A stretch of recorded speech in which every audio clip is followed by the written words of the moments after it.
Alrighty, so production on the Percy Jackson and the Olympians Disney Plus show is well underway. We have yet to hear of certain casting announcements, such as all the gods except Dionysus, because he's already been cast, and I think Jason Mantzoukas is a really, really good choice, and I think he's doing good. What I meant to say was I think he's going to do a very good job. I tripped over my own words. That happens. So today I, the film watcher, shall be casting all... well, now 14 Olympian gods. I'm including Persephone in there. And you know what? Let's throw Kronos in there as well. He's the main villain. Why not fancast him too? That is what I shall be doing today. So, let's get started. First up, we have Kronos, the main villain of the series. Now, Kronos doesn't really appear in a physical form, aside from when he takes over the body of Luke in the later books. Oh yeah, spoilers for the entire Percy Jackson series, by the way. Yeah. So, Kronos needs to have, like, this very deep, kind of gravelly voice that needs to just exude power and authority. In myth, Kronos was the king of the Titans who ate 5 of his kids and also a rock, and Zeus, with the kid that he didn't eat, came back and then he he chopped him up, and then he threw his remains in Tartarus, this pit in the underworld. So yeah, Kronos has had it pretty rough, just stewing in pieces in the underworld for many, many, many years, so he's come back with a vengeance. Speaking of with a vengeance, I'm going to cast Jeremy Irons. Get it? Because he was in Die Hard with a Vengeance.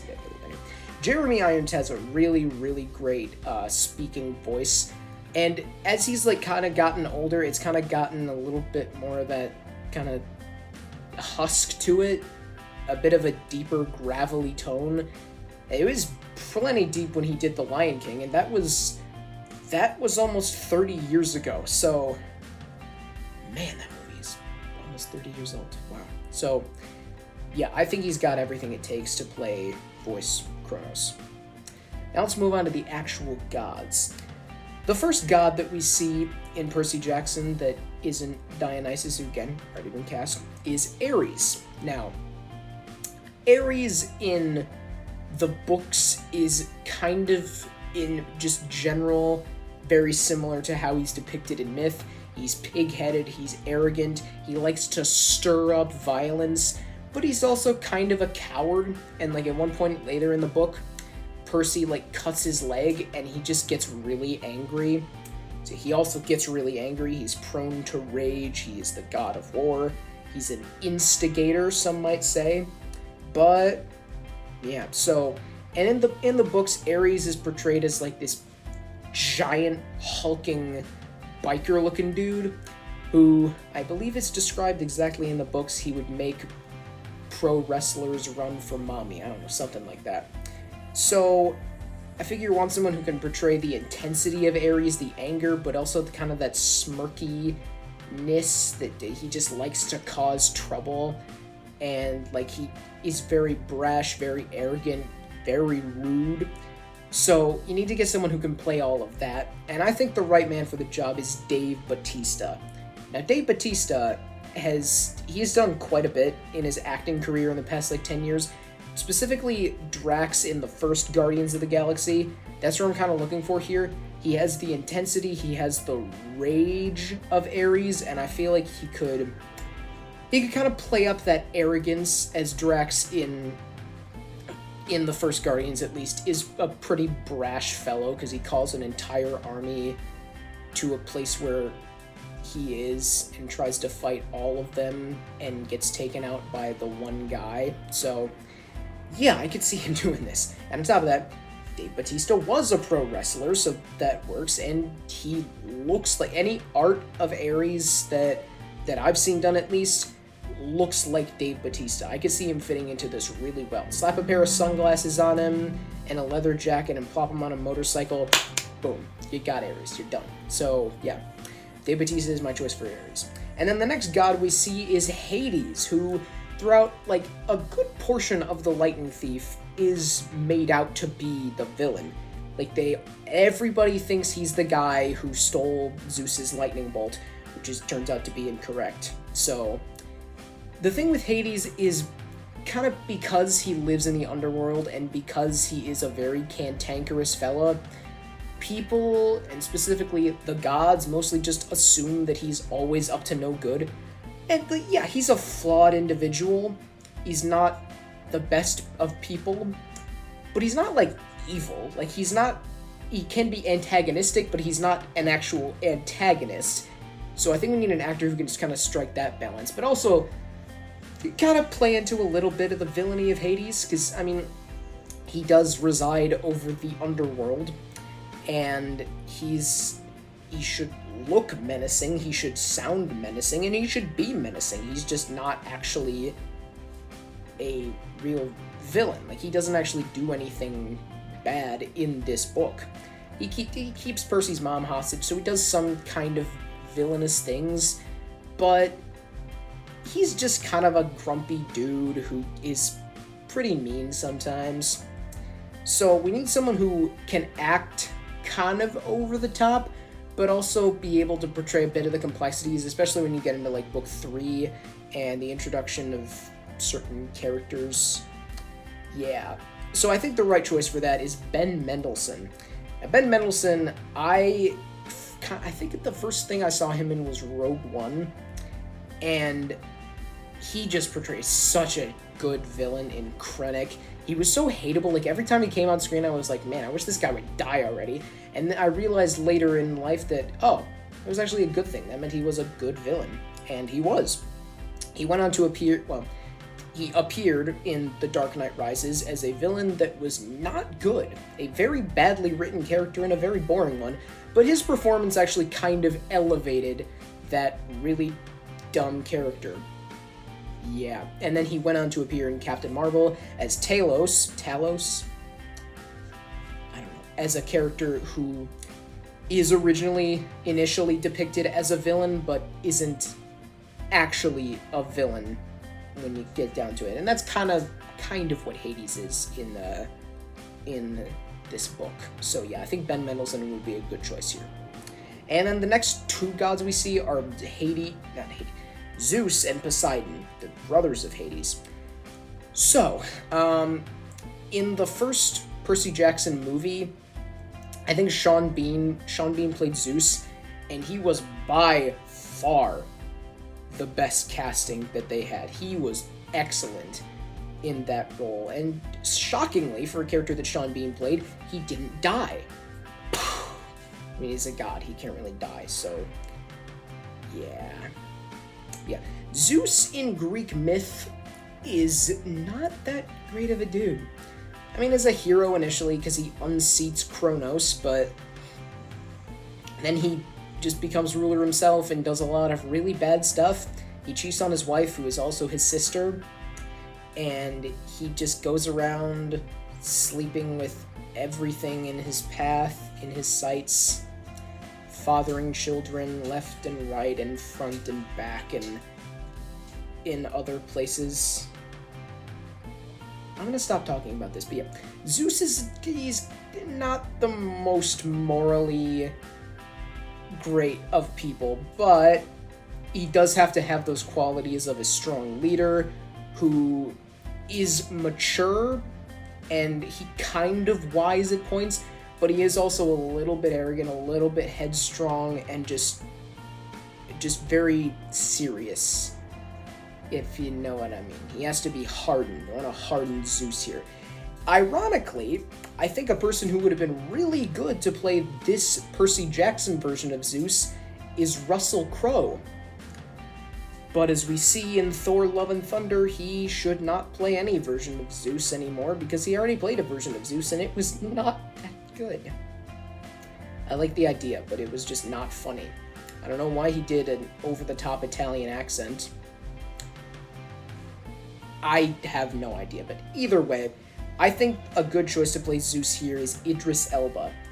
The guy has been in like 4 movies in the past year, one of which, ironically, spoilers, was Thor: Love and Thunder, in the post-credit scene, that is. And he's clearly not slowing down, but he is just such a really good actor. He has like that dominating voice, as we've seen in like a ton of voice roles that he's done, but he also just kind of exudes power and authority whenever he speaks, kind of whenever he just enters a room. I think one of his best performances was in the Suicide Squad, where he played this guy that became like this reluctant leader, but he still had that like leadership quality. Plus, he looks the part. He's tall, he's physically large, he has just an intimidating stature, and plus, he's really cool with a beard.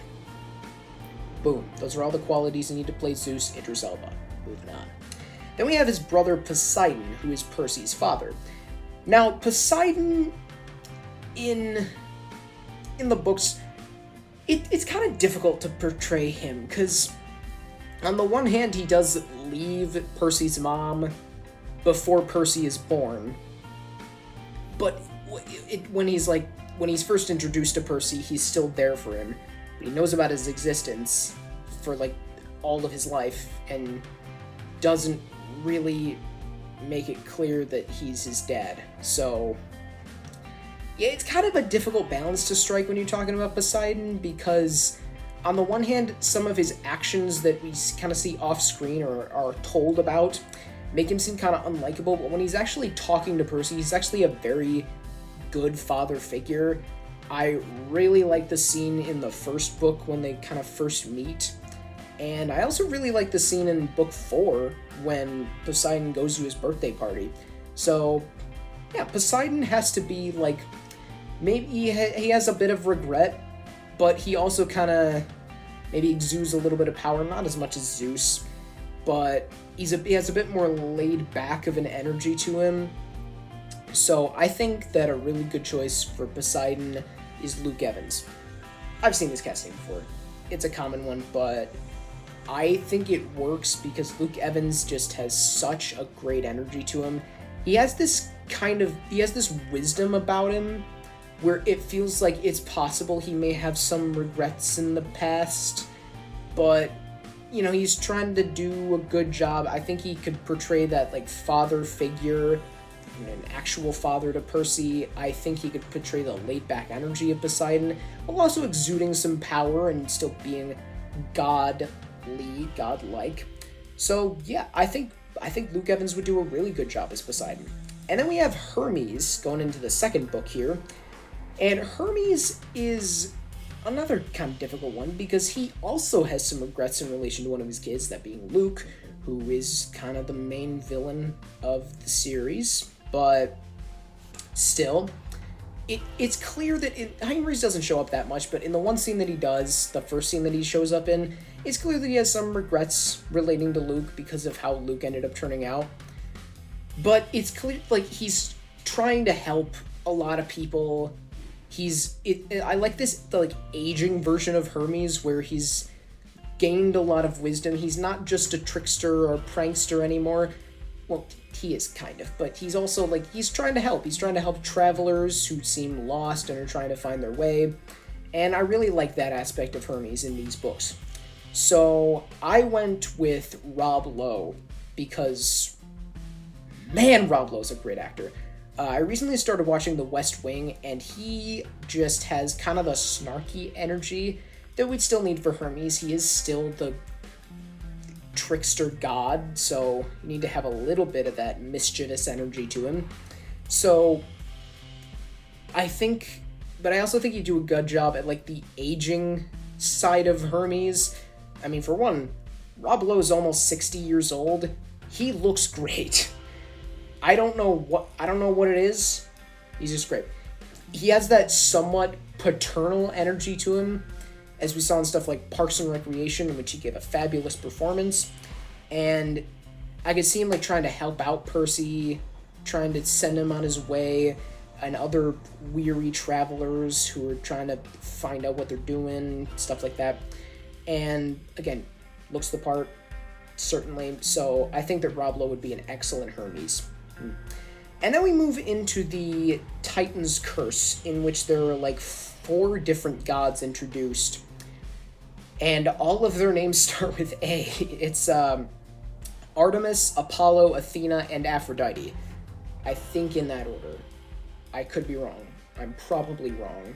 I will fact check myself later, or I'll forget to because I'll be too busy uploading this video, which will probably take a really long time. Anyway, so for Artemis in the books, she's like aged down.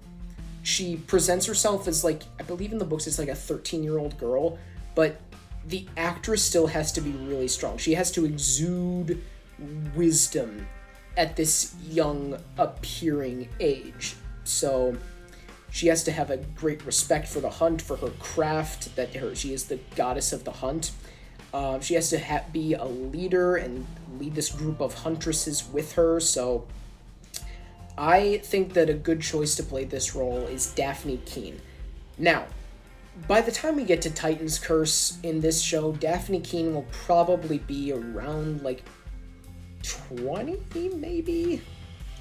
So probably be older than that. I don't know when this show is coming out. It all kind of depends on that. But she'd probably be too old to play the specific version we see in the books. But I think it's okay if you want to age Artemis up a little bit. So yeah, Daphne Keane is portrayed as shown in the past that she has the wisdom, the godliness, the leadership qualities that you need to play Artemis, the respectful nature of her. The way she speaks is kind of, it's not like modern speech, it's like almost Shakespearean. They're not quite Shakespearean. It's very classical, let's say that. So, plus she's done action before. Artemis needs to be able to do action, so I think Daphne Keane would be a great choice for this. And then we have her brother Apollo, who is very different. He has this, I don't want to say disrespectful, aloof nature. And he has got to have this brother-sister banter with Artemis. And, like, the actor should be, kind of have this arrogant, cocky vibe to him, while still being likable. Like, he helps out, he drives people around, he helps Percy out later for doing something. I don't remember. It's been a while since I've read these books, but I will do so before the show comes out. But yeah, for Apollo, I went with a choice that I, again, like Luke Evans' Poseidon, I've seen many times before, and that's Sam Claflin. Now, Sam Claflin portrayed Finnick Odair in the Hunger Games movies. That's pretty much all I need right there. That's, like, pretty much what Apollo should be. He has this kind of cocky nature to him. He's kind of aloof, but he's still good at what he does. He's still kind of helpful, even if he can come across as a bit of a douche. Plus, he does the haiku thing, so I think Sam Claflin could do that also. Plus, he also looks like Apollo's described in the book. That rhymed. Apollo, god of poetry and rhymes and other things. I don't know. And then we have Athena. Now, the actress playing Annabeth, Athena is Annabeth's mom. The actress playing Annabeth, Leah Jeffries, is black, so I wanted to cast a black actress as Athena. Just wanted to state that before I continue. So, there are a number of non-black actresses that I think would do a good job here, but for Athena, you gotta get that personality right. She has the, of course, she has the wisdom exuding from her. She is the goddess of wisdom, but she also has to have, like, an intensity and, like, this steely glare. So, because she is also the goddess of strategy, so she has to have, like, this strong commitment to strategy. And it may make her come across as unreasonable at times, but you know that what she's doing is in line with the correct tactics. So she pretty much is just arguably one of the smartest of these gods. No, one of the smartest of these gods. Maybe the smartest amongst them. Possibly, maybe the most tactical, I'd say. So I think a good choice for Athena is, I'm very sorry. I'm certainly gonna butcher this name. Gugu Mbatha Raw. I really hope I'm saying that right, but the first thing I saw her in was the Beauty and the Beast remake, where she played the Feather Duster. That's not at all what I'm looking at for Athena, but So what I'm more looking at is her performance in Loki, where she played Judge Renslayer, and she had this like intensity, this wisdom about her that she'd clearly seen a lot, been through a lot, but like she also had this reasonable mind that was clearly the thought process there. She clearly had a lot of logic to what she was thinking, and there were some unreasonable aspects to what she did, like she pruned Mobius into the void dimension, but I think she gave a really, really solid performance in that show. She had the intensity of Athena, she had the wisdom, the wit, though not in the traditional sense, so I think she would do a very, very good job here. And then we have Aphrodite. So Aphrodite is interesting because, well, interesting. In Greek myth, she is formed from the bubbles of the genitals of Kronos' father. But let's not get into that because that's just a whole different story. But anyway, so Aphrodite has to have this vicious, very dark undertone to what she's doing, while still presenting herself as just sweet, kind, helpful, flirtatious in a way, even though she's gonna be talking to like a 14-year-old, but in a way. So I think you need an actress who can play kind of the little bit of darkness shining through. There's not a lot of like viciousness to anything that Aphrodite does. She kind of just has a conversation with Percy and convinces him to do something that he maybe probably shouldn't be doing, but I don't remember the exact nature of the conversation. But yeah, so you need a very talented actress here.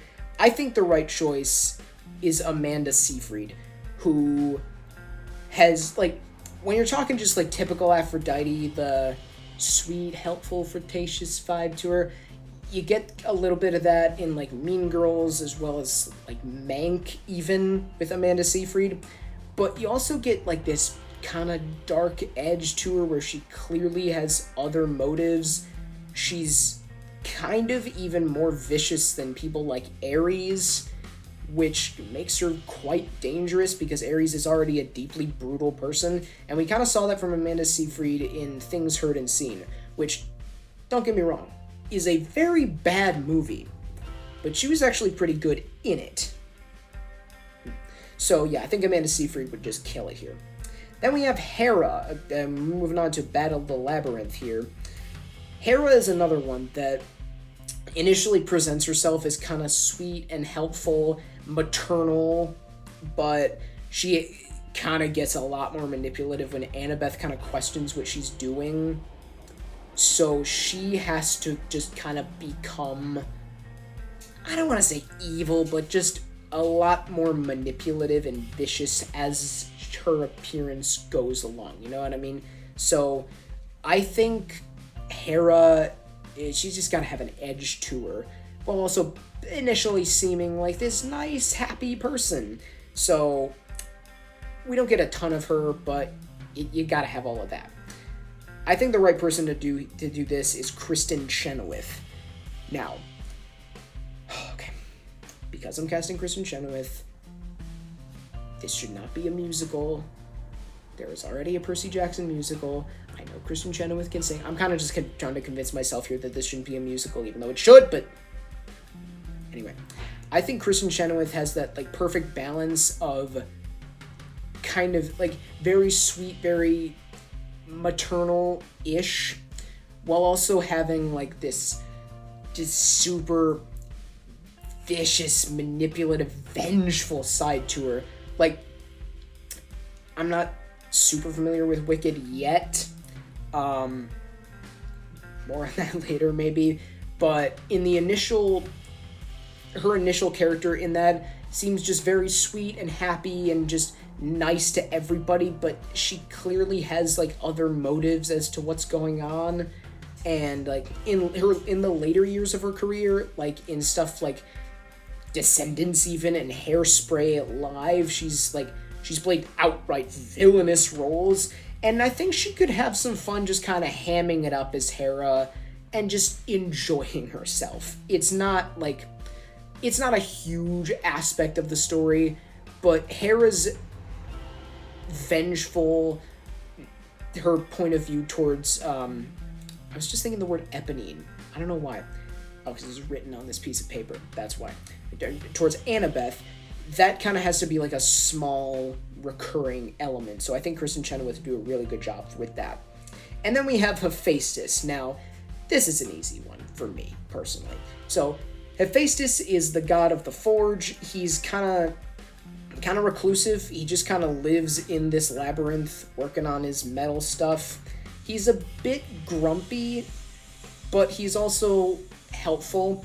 He assists Percy in many different things that he does, and he's just a wise older god who he knows what's up. Like, he has very few ulterior motives. He's just a very reasonable deity who is helpful. Easy choice for me here. It's got to be Nick Offerman. Like, I don't think there's like any other choice here that would even come close to being as great as Nick Offerman would be as Hephaestus. Of course, he has a background in like woodworking and stuff like that. I don't know about blacksmithing specifically, but I think he could do a really, really good job with this. Is it getting dark in here, or is it just the camera? I don't know what's up, but anyway. Yeah, I think Nick Offerman, Hephaestus, moving on. And then we have Hestia, who's technically introduced in The Lightning Thief. She's like seen, but we don't actually know it's her. She's like this 9-year-old girl sitting by the hearth. And she reappears again in a more prominent role in The Last Olympian, the final book of the series. By that point, the actress that I've cast here probably have aged out of the role, so they might want to just recast, but let's just do it as if Last Olympian were happening right now, and the actress just didn't age. That doesn't make sense. So for Hestia, Hestia in Greek myth, when Dionysus kind of comes into the fold as a god, she gives up her seat on the Olympian Council so he can have a seat, so there's no like debate or arguing or any of that crap that the gods tend to do quite a bit. So she's a very reasonable person. She has to have a warmth to her, and she is the goddess of the hearth. She has to be wise, and like she's like the same age as Zeus, Poseidon, Hades, all of them, because she's usually remembered as one of those 6, as alongside like Hera and Demeter. But usually when people talk about anyone from that group, they just talk about Zeus, Poseidon, Hades. But yeah, Hestia was right there alongside them. I've heard it pronounced Hestia too. I kind of like Hestia better. I'm going to go with that. But yeah, I think for Hestia, you need a very talented actress, so I'm going to go with Brooklyn Prince, who I haven't seen in a ton, but in what I've seen her in, I think she's done a really, really good job. And I'm not sure how old she is now. She's like 11, 12 maybe. So I think she has what it takes to play this version of Hestia.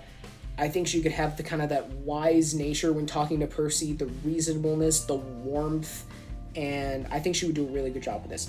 And finally, we have 2 roles, Demeter and Persephone. So they're not seen all that much. They're kind of only seen in like one scene in Last Olympian when they go to the underworld and Demeter's just kind of being the worst. Reasonably, I mean, you know, Hades is married to her daughter, who's also Hades' niece. So weird, but I don't know.